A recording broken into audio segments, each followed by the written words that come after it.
Hello and welcome back to We Food Hard. This week we're going to be making our first air fryer pizza, but we're going to change the ingredients just a little bit to try to make it better.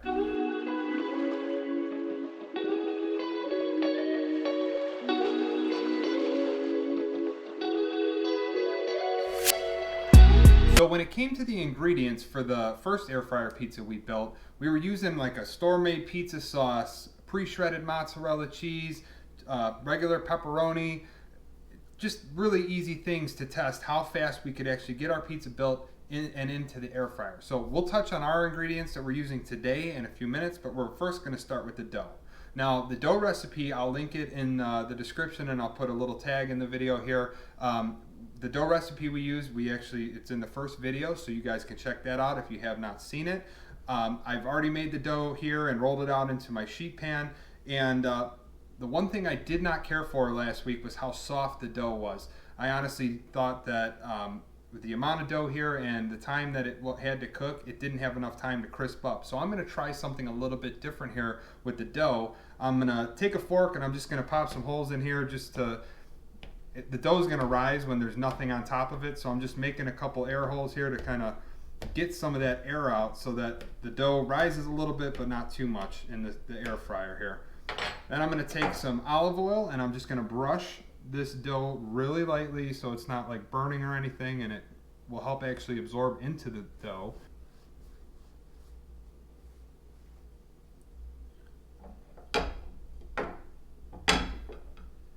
Okay, so I brushed the dough lightly with some olive oil, and I'm going to actually par-bake the dough on the air roast setting in the Ninja Foodi digital air fryer. I'm going to put it in there and I'm going to par-bake it for about 4 minutes on the air roast setting, just to see if we can get that pizza crust to come up just a little bit so that when we top it and actually bake it, the crust might actually be really crispy. So we're going to test that out. We'll see it when it's done.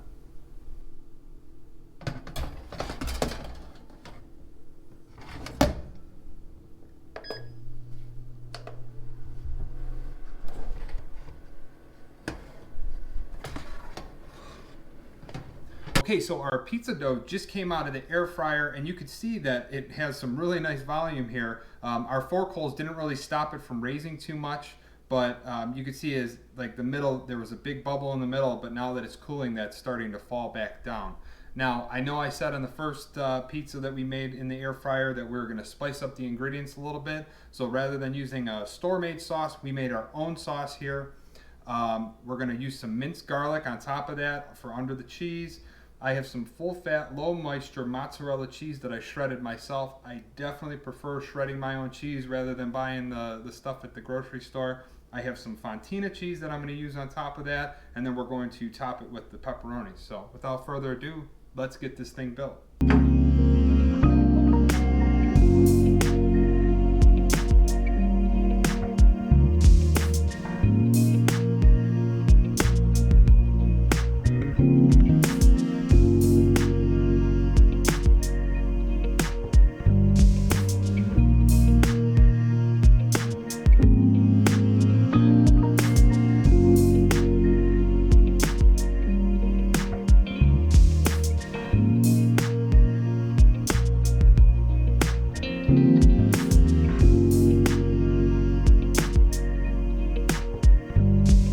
Okay, so now that our pizza's built, we're going to put it in the Ninja Foodi air fry oven at 450 degrees on the air roast setting for 12 minutes. Now, we already par-baked this crust, so I'm really going to keep an eye on that, and I'll let you know if we do any less time than that. So we'll see you when this thing is done.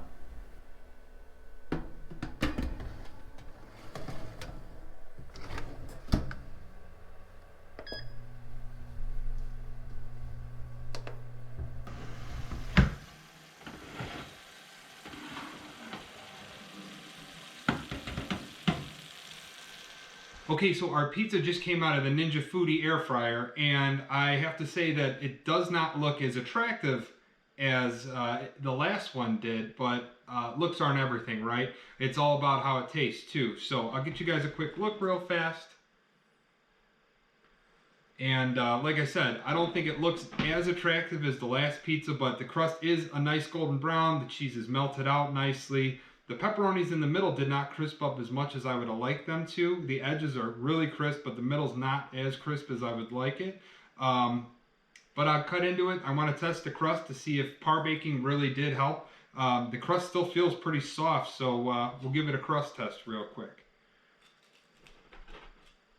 And not really super crispy. That crunch is, I'm cutting into a really crispy pepperoni here. So before I take my first bite and test out the flavor of this pizza, I just want to say thank you for watching.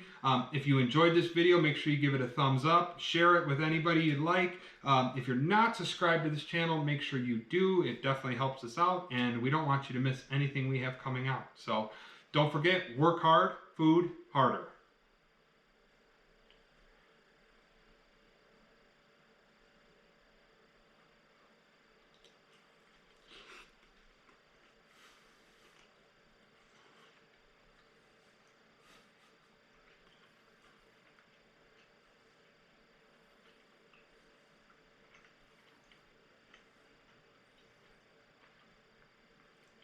It was really hot. The sauce is like molten lava. Okay, so flavor is awesome. I'm getting some of that garlic that I put on there. I really like the sauce. It's a traditional pizza sauce, but I didn't cook it or anything. I don't know if you've ever had fontina cheese and mozzarella cheese together, but they're two of my favorite pizza cheeses, and they make the perfect pepperoni pizza. So I think I enjoy this one a little bit more. The crust is still soft, so I don't think par baking really helped it out any. So in the future, if I'm using that dough recipe, I don't think I would actually par bake it. I think I would just make the pizza as is, throw it in for the time that it's supposed to cook for, and go with that. But I think this is definitely a better pizza than just the standard recipe with store-bought ingredients. It definitely takes it up a notch. So thank you for watching. We'll see you next time.